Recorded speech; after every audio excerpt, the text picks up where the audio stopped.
जैसा, सदोम और अमोरा के जैसा कब से परमेश्वर इस पृथ्वी को नष्ट कर देता था। नूह के वक़्त के जैसा कब से परमेश्वर इस पृथ्वी को खत्म कर चुका होता। लेकिन किसी का लहू के वजह से, जिसका नाम है यीशु, किसी के मार खाने से, किसी के लहू बहाने से आपके पाप क्षमा हुए। इसलिए परमेश्वर अब तक ठहरा हुआ है, जो कोई उस पर विश्वास करता है उसके पाप क्षमा होते हैं। जो भी कोई विश्वास करता है उसके पाप क्षमा होते हैं। एक वचन हम देखेंगे, हम तो सब के सब भेड़ों की नाई भटक गए थे, हम में से हर एक ने अपने अपने मार्ग लिए, और यहोवा ने हम सबों के अधर्म का बोझ उसी पर लाद दिया। आपके अधर्म का बोझ किस पे लाद दिया गया? यीशु पर। आपके गुनाह का, आपके पाप का, आप जो मनुष्य जो कत्ल करता था उसका अधर्म, तो उसके ऊपर हमारे अधर्मों का बोझ डाल दिया गया। आपके पाप उसके ऊपर डाल दिए गए, आपके गुनाह उसके ऊपर डाल दिए गए। उसने वो सारी चीजें उठाई, उसने वो सारी चीजों को सह लिया और आपको स्वर्ग का राज्य के लिए दरवाजा खोला। आपके गुनाह के लिए, आपको जो गुनाह मनुष्य करता था वो गुनाह की सजा यीशु ने अपने आंख के ऊपर ली। तो हमारे गुनाहों का बोझ यीशु के ऊपर डाल दिया गया। यीशु के ऊपर वो बोझ को दे दिया गया। यीशु के ऊपर क्रूस दे दिया गया कि लेके जा। यीशु के ऊपर अत्याचार किया गया, यीशु को पीटा गया, यीशु को कोड़े मारे गए, यीशु को कांटों का मुकुट पहनाया गया, यीशु को खील ठोके गए, यीशु को खील ठोके गए। किसके लिए? ये क्यों सह रहा है? ये किस लिए सह रहा है? ये यहाँ पे बोल सकता है कि मैंने कुछ नहीं किया, मेरा कोई पाप नहीं था, मैंने ऐसा कोई प्रचार नहीं किया, या मैंने कोई ऐसी गलती नहीं की जिसकी वजह से मुझे ये सजा मिल रही है। मैंने ऐसा कोई भी प्रचार या किसी को ऐसा भड़काया नहीं कि तुम दंगे करो, फसाद करो। मैंने कुछ नहीं किया, मुझे क्यों ये सजा मिल रही है? आखिरी में यीशु को इस प्रकार से ये कर दिया जाता है। तब यीशु मसीह के ऊपर सारे ब्रह्मांड के गुनाह के, जितने ब्रह्मांड में मनुष्य, जितने इस पृथ्वी में मनुष्य है, सारे मनुष्यों का पाप, अपराध, गुनाह इस यीशु मसीह पे डाल दिया जाता है। वो यीशु नासरी पे डाल दिया जाता है। तब जाके आपके पाप, आपके गुनाह, आपके अपराध क्षमा हुए। तब जाके परमेश्वर रुखा हुआ है। तब जाके आप परमेश्वर को अब्बा खुदा बुला सकते हो। तब जाके आपके साथ परमेश्वर बात करता है। तब जाके आपके साथ परमेश्वर बातचीत करता है, पवित्र आत्मा बातचीत करती है। जब तक यीशु ने अपने लहू को नहीं बहा के वो कीमत नहीं चुका दी। यीशु मसीह ने हमारे लिए, अपने गुनाह के लिए, हमारे पाप के लिए, हमारे अपराधों के लिए अपने लहू को बहा के हमारी कीमत को चुकाया। तब जाके हमारे पाप, हमारे गुनाह, हमारे अपराध क्षमा किए गए। एक और वचन हम पढ़ेंगे, वह सताया गया। सोच रहे हैं आप, वो सताया गया कौन? यीशु सताया गया। यीशु को सताया गया। समझ रहे हो आप? एक परमेश्वर को सताया जा रहा है। किसी की हिम्मत नहीं है यीशु को सताने की, किसी की इतनी क्षमता नहीं है, किसी में इतनी ताकत नहीं है कि वो यीशु को सता सके। किसी में नहीं है। किस में होंगी? जिसने पूरी कायनात को बनाया, जो पूरी कायनात का रचयिता है। वो कहता है कि अब्राहम से पहले भी मैं था। तो वो कौन है? वो यीशु है। तो यीशु कहता है मैं अब्राहम से पहले था। तो वो परमेश्वर है, और परमेश्वर को कोई सता सके? वो क्यों सह रहा है? सामने कनेक्ट करूंगा मैं। तो भी वह सहता रहा। उसे सता रहे हैं तो भी वो सहता रहा। पता है यीशु मसीह के दिमाग में तब कौन सी बात चल रही होंगी कि मुझे, जो इस वीडियो को देख रहा है, प्रभु यीशु मसीह अपने हथेली को देखते होंगे कि मैं इस नाम के व्यक्ति के लिए ये सह रहा हूँ, कि इसको पापों की क्षमा मिलने को होना, इसका उद्धार होने को होना, इसे शांति मिलने को होना। तो यीशु मसीह अपनी हथेली पे देखते थे कि इस व्यक्ति के लिए जो भी आपका नाम है, आप सोच लीजिए कि यीशु मसीह के दिमाग में आपका नाम चल रहा था कि आप जो भी है ना, या मेरा नाम प्रभु यीशु मसीह के दिमाग में या अपनी हथेली पे वो देखते थे और बोलते थे मुझे सहना है, मुझे सहना है कि इसके पाप क्षमा हो, ये परमेश्वर के पास आए, इसके गुनाह क्षमा हो, इसके अपराध क्षमा हो और इसको शांति मिले, इसको स्वर्ग का जीवन मिले, इसको अनंत जीवन मिले। इसलिए यीशु सहता रहा। नहीं तो यीशु को सताने की किसी पे हिम्मत नहीं है या किसी पे इतनी क्षमता नहीं है कि यीशु को सता दे और यीशु सहता रहे। यीशु बोलता है कि मैं चुटकियों में स्वर्गदूतों को नीचे बुला सकता हूं। यीशु कहता है कि मैं चुटकियों में स्वर्गदूतों को, लाखों करोड़ों स्वर्गदूतों को बुला सकता हूं, लेकिन यीशु ने नहीं बुलाया। इसलिए किसी पे क्षमता नहीं थी यीशु को सताने की। यीशु सताया क्यों? यीशु को सताया क्यों गया? यीशु वो सहता क्यों रहा आपके और मेरे लिए? यीशु मसीह ने वो सहते रहे, यीशु मसीह ने वो पीड़ाओं को सहते रहा, यीशु मसीह ने वो कोड़े को सहते रहे आपके और मेरे लिए। सामने कहता है वचन, और अपना मुंह न खोला, अपना मुंह न खोला, चुप रहा, अपना मुंह न खोला, वो चुप रहा, वो सहता रहा। वो उसको मारते गए, उसकी निंदा करते गए, उसके मुंह पे थूका गया, उसको थप्पड़ मारे गए, उसको पत्थर मारे गए, तो भी वो चुप रहा। उसको राजाओं के सामने पेश किया गया तो भी वो चुप रहा।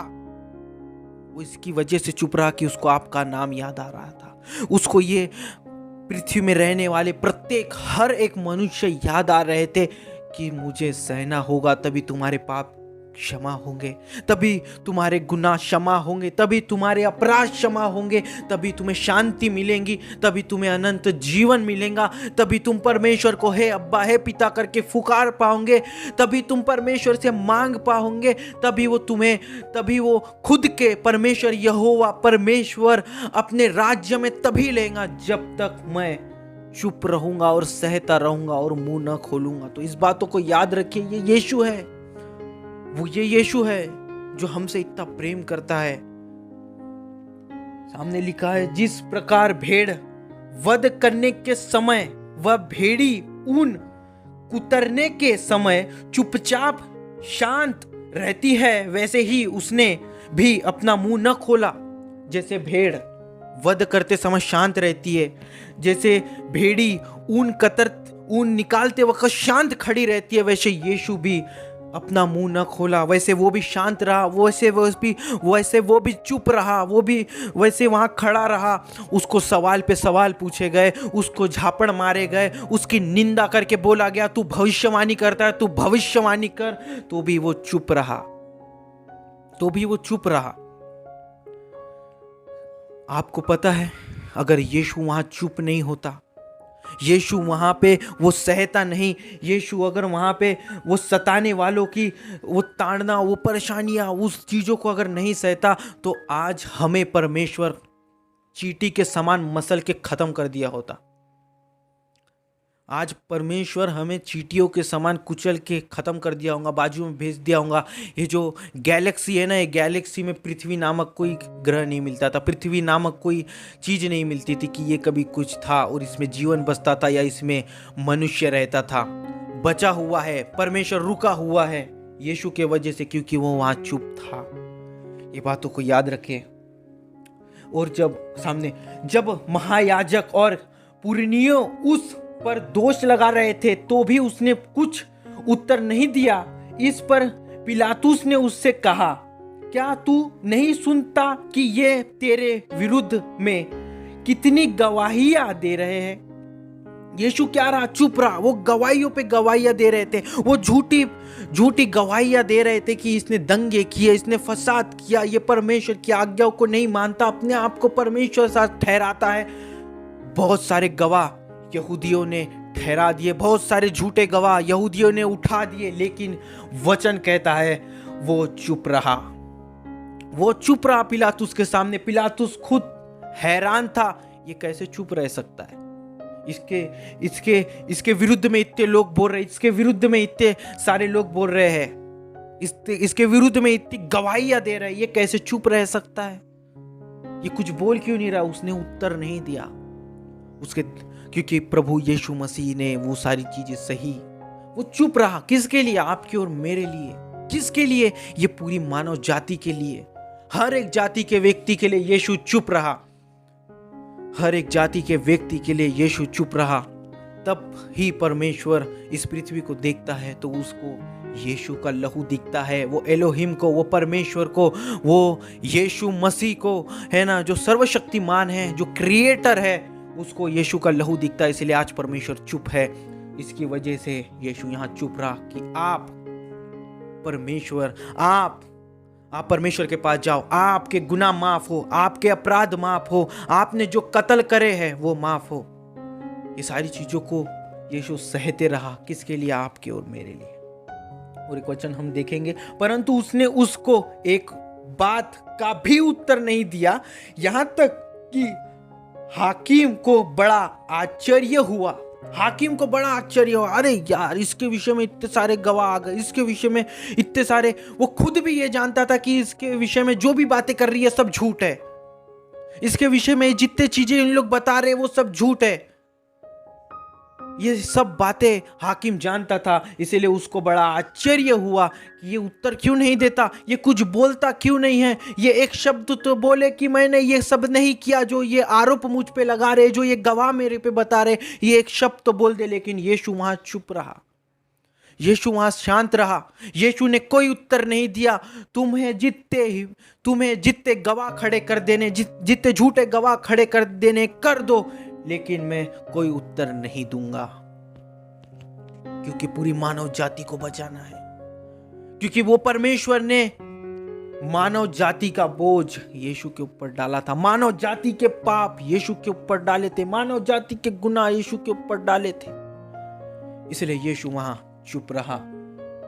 इसलिए यीशु वहां चुप रहा। इसलिए यीशु वहां खड़ा रहा। यीशु वहां खड़ा रहा और उन्हें सुनता रहा, लेकिन उत्तर नहीं दिया, लेकिन कुछ नहीं बोला। उसे हाकिम को बड़ा आश्चर्य हुआ कि ये व्यक्ति कुछ बोलता क्यों नहीं है, ये व्यक्ति अपने बारे में कुछ उत्तर क्यों नहीं देता है, कि इन लोग इसके विषय में इतना दोष लगा रहे, ये क्यों नहीं बोलता है, ये क्यों नहीं बात करता है, ये क्यों नहीं उत्तर देता है। ये बातें बोलते बोलते यीशु सुन ही रहा था, लेकिन उत्तर नहीं दिया यीशु ने। ये इस बातों को याद रखें। एक और वचन हम देखेंगे, अत्याचार करके और दोष लगाकर वे उसे ले गए। कहां ले गए? कहां ले गए? क्रूसिफिकेशन के लिए वो उसे ले गए। उस समय के लोगों में से किसी ने उस पर ध्यान न दिया कि वे जीविते के बीच में से उठा लिया गया। मेरे ही लोगों के अपराधों के कारण उस पर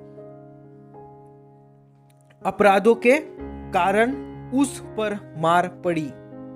अपराधों के कारण उस पर मार पड़ी। किसके? मेरे ही लोगों की वजह से। वो मेरे लोग कौन थे? वो आप थे जो इस वीडियो को देख रहा है, वो आप थे। वो यीशु कहता है वो मेरे ही लोग थे। क्यों? आपको बचाना था, आपको शांति देना था, आपको अनंत जीवन देना था। आपकी शांति खरीदी हुई नहीं है। आपने पैसे से उसे नहीं खरीदा है। आपकी शांति पैसे से नहीं, किसी ने अपने लहू को बहाया है। कोई चुप खड़ा रहा, तब जाके आपको शांति प्रदान हुई है। एक और वचन हम देखेंगे, इसी कारण मैंने सबसे पहले तुम्हें वही बात पहुंचा दी जो मुझे पहुंची थी, कि पवित्र शास्त्र के वचन के अनुसार यीशु मसीह हमारे पापों के लिए मर गया। आपने पाप किया, आपको ये सारी चीजें सहनी थी, आपको कोड़े मारे जाने थे, पर परमेश्वर ने आपको दंड देना था, परमेश्वर ने आपको मारना था। लेकिन वचन कहता है यीशु मसीह हमारे पापों के लिए मर गया। यीशु मसीह ने वो सारी चीजें सही जो आपको और मुझे सहनी थी। यीशु मसीह ने वो सब बातें सही जो आपको मुझे सहनी थी, जो परमेश्वर हमारे ऊपर लागू करने वाला था। अगर यीशु नहीं आता तो परमेश्वर लागू भी कर देता था कि मैं तुम्हें खत्म करने पे हूं। लेकिन यीशु आ गया, यीशु को भेजा परमेश्वर ने। इसलिए तो वचन कहता है कि उसने अपने इकलौते पुत्र को दे दिया कि जो कोई उस पर विश्वास करे वो नाश ना हो परंतु अनंत जीवन पाए। अनंत जीवन यही है कि हम यीशु के पास है। अनंत जीवन किसने दिया? अनंत जीवन हमें ऐसे ही नहीं मिला। यीशु को मारा गया, यीशु को कोड़े मारे गए, यीशु को सताया गया, उसके मुंह पे थूका गया, उसको थप्पड़ मारे गए, उसकी निंदा की गई, उसका मजाक उड़ाया गया कि भविष्यवाणी कर। तब जाके बहुत पीड़ा सहने के बाद हमारे पाप क्षमा हुए। वचन, और तुम जानते हो कि वह इसीलिए प्रकट हुआ कि पापों को हर ले जाए, और उसके स्वभाव में पाप नहीं, उसके स्वभाव में पाप नहीं। किसके? यीशु के स्वभाव में पाप नहीं था। यीशु के स्वभाव में पाप नहीं था। यीशु के ऊपर कोई पाप नहीं था। उसने कुछ नहीं किया था, उसने कोई अपराध नहीं किया था, उसने झगड़े नहीं लड़ाए थे, उसने दंगे नहीं किए थे, उसने किसी प्रकार का ऐसा कोई बात नहीं की थी जो पाप की श्रेणी में आती हो। यीशु ने कोई पाप नहीं किया था, तो भी वचन कहता है उसके स्वभाव में कोई पाप नहीं था। ये सारी चीजें यीशु क्यों सह रहा है? आपकी और मेरे लिए। ये सारी चीजें जो यीशु के साथ हुई, किसके साथ होनी थी? हमारे और आपके साथ ये सारी चीजें होनी थी। इस बातों को याद रखिए। ये सब बातें हमारे ऊपर घटने वाली थी, लेकिन यीशु ने अपने ऊपर लेके हमें माफी दिलवाई। किससे? परमेश्वर से। हमें शांति दिलाई। किससे? परमेश्वर से। आपका नाम यीशु की हथेली पे था, और यीशु उस नाम को देख के बोलता था कि मैं तेरे लिए अपने लहू को बहा रहा हूं, तुझे शांति मिले। मैं तेरे लिए अपने लहू को बहा रहा हूं, तुझे स्वर्ग का राज्य मिले। तू मेरे पिता के राज्य में हो। मैं तेरे लिए अपने लहू को बहाता हूं। मैं तेरे अपराध अपने ऊपर ले लेता हूं। मैं तेरे गुनाह अपने ऊपर ले लेता हूं, और मैं सूली पे चढ़ जाता हूं, क्योंकि तुझे शांति मिले, तुझे अनंत जीवन मिले। तू परमेश्वर के राज्य में हो, तू मेरे राज्य में हो। इसलिए यीशु ने ये सारी बातें सही, इसीलिए वो चुप रहा। इसलिए वचन कहता है उसके स्वभाव में कोई पाप नहीं था। उसके स्वभाव में कोई पाप नहीं था। वो कोई पाप नहीं किया था, तो भी ये सारी